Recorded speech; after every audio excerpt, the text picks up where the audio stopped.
privados. Ahora sí, Gabriel querido, te escuchamos atentamente, ¿eh?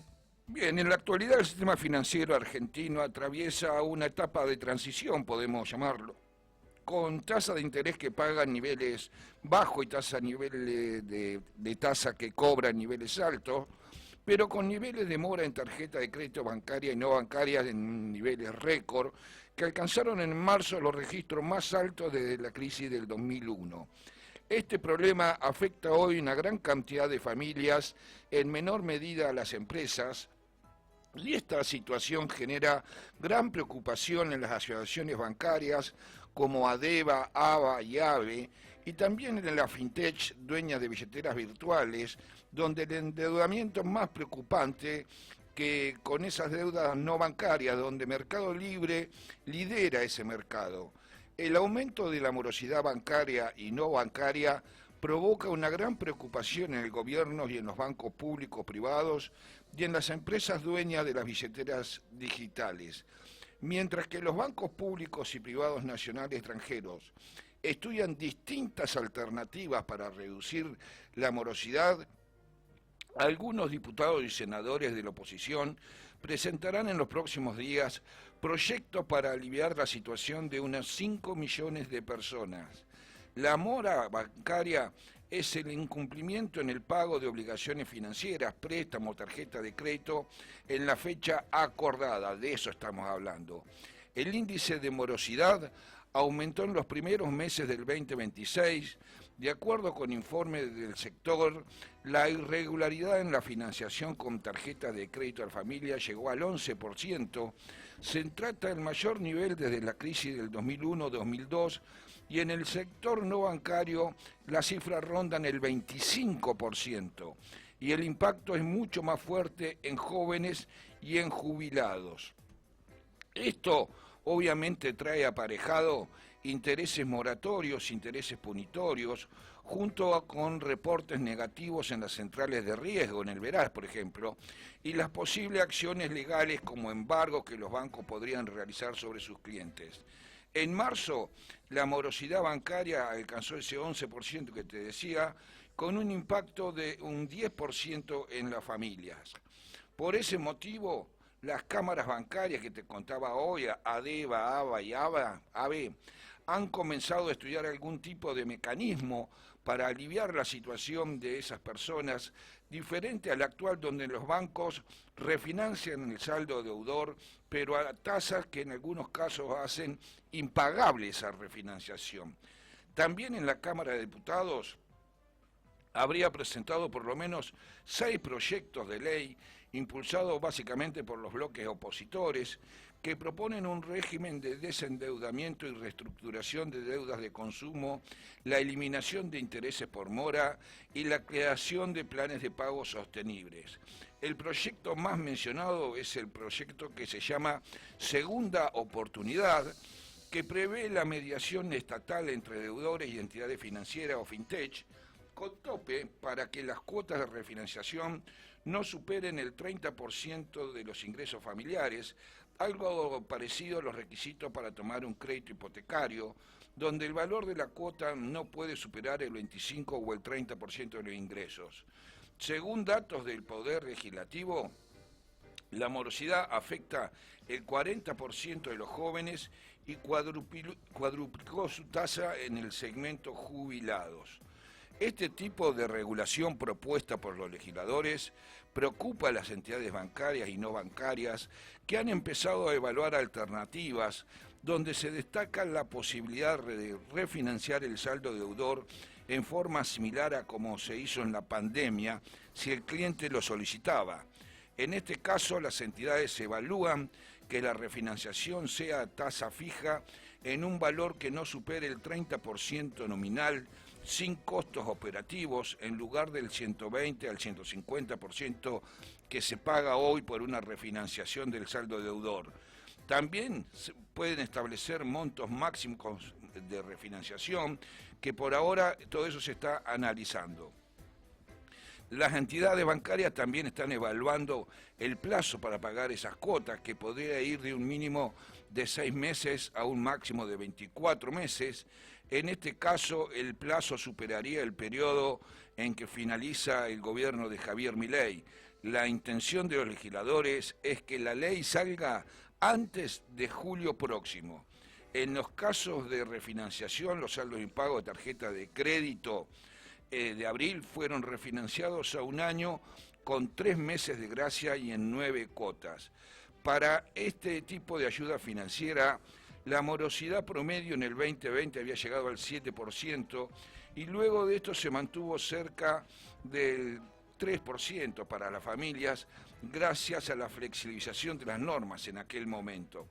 La mora sube porque con inflación baja las cuotas ya no se licúan como se licuaban antes y la deuda pesa más sobre el salario y las tasas reales encarecen refinanciar el saldo deudor. Además, el problema son los intereses punitorios que están desregulados, ya que desde fines del 23 cada banco pone su tasa de refinanciación y esas tasas hoy van del 100 al 122% si no se paga solo el mínimo del valor total para el año. En algunos casos, en las tarjetas, estamos hablando de un 250 anual. La principal recomendación que damos nosotros es refinanciar la deuda con la entidad financiera para evitar el agravamiento de la situación. En casos graves, el impago prolongado puede llevar a la inhabilitación de las cuentas bancarias y al remate de bienes embargados. Así que no llegar a ese extremo, eso es lo que te estoy queriendo decir. No tenemos que llegar a ese extremo. El otro temita es que el Banco Central volvió a sorprender ayer por la magnitud en las compras de divisas. A pocas jornadas del cierre de abril, la entidad lleva acumulada adquisiciones por más de 2.000 millones en lo que va del mes, el mayor registro del inicio de la fase de acumulación en el 2026 y el mayor registro desde mayo del 2024. Y eso que todavía queda en la rueda de hoy, martes, mañana miércoles y pasado jueves. Detrás de ese número aparece una pregunta central para el mercado, es ¿de dónde salen tantos dólares? ¿Sí? ¿Y se va a sostener esa dinámica durante el mes de mayo? Es la pregunta que nos hacemos.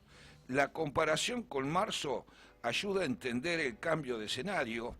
En aquel mes el Banco Central también había tenido un desempeño sólido, con compras de 1.670.000, sin embargo el origen de los dólares fue totalmente distinto. Según un informe de la evolución de mercado de cambio y balance cambiario, en marzo el que aportaba los dólares era el agro, directamente.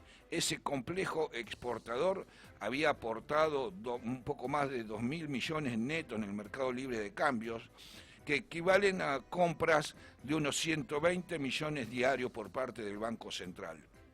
Ese flujo explicó prácticamente todo el poder de fuego oficial, ya que el resto de los sectores resultó demandante de divisa. Así que en marzo el sector real no agropecuario ofreció un poco más de 1 millón de dólares y las personas humanas demandaron 2.000 millones entre compras para atesoramientos y las necesidades para turismo y las compras con tarjeta de crédito. La dolarización minorista depurada, es decir, excluyendo los gastos con tarjeta y transferencias, alcanzó unos 1.700 millones, incluso por encima de febrero. En abril, en cambio, la película fue otra. El agro siguió liquidando fuerte, incluso con mayor intensidad que en marzo. Esto pasó por el arranque de la cosecha gruesa, pero apareció un segundo motor que explica el salto en las compras del Banco Central.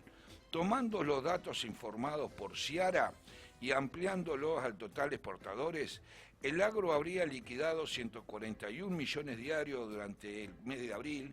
Sin embargo, el Banco Central compró en promedio 149 millones por jornada. Eso significa que el resto de los sectores, lejos de demandar dólares como en marzo, pasó a aportar oferta neta al mercado. Detrás de ese cambio aparecen señales claras de mayores ingresos por la cuenta financiera, especialmente a la deuda de empresas y la deuda que están tomando las provincias.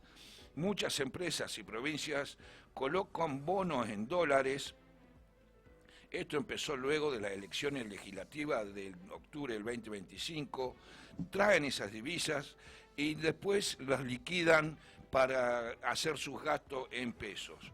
Las claves es que ambos motores van a seguir activos en las próximas semanas. Por un lado, el agro debería acelerar aún más las liquidaciones en plena cosecha gruesa, una campaña que luce particularmente robusta, vamos a llamarlo así. Por otro lado, va a continuar el ingreso de fondos financieros. Esto lo dijo el vicepresidente del Banco Central de la República Argentina, que entre octubre y el 10 de abril ya se liquidaron 6.000 millones provenientes de emisiones corporativas y todavía quedan 3.200 millones pendientes. Con este escenario, el dilema del corto plazo ya no pasa por la falta de dólares, es decir, dólares va a haber, sino cómo se administra la abundancia. Santiago Bausili deberá definir qué combinación busca entre ritmo de compra de reservas y la dinámica cambiaria, porque si la oferta sigue siendo tan elevada, la presión bajista sobre el dólar oficial podría intensificarse. En otras palabras, después de muchos meses de escasez, el desafío ahora empieza a ser otro. ¿Qué hacer cuando sobran los dólares? Y en eso está enmarcado el gobierno. Lo dijo nuestro ministro de Economía, el señor Gabriel Esmale, a las 7:56.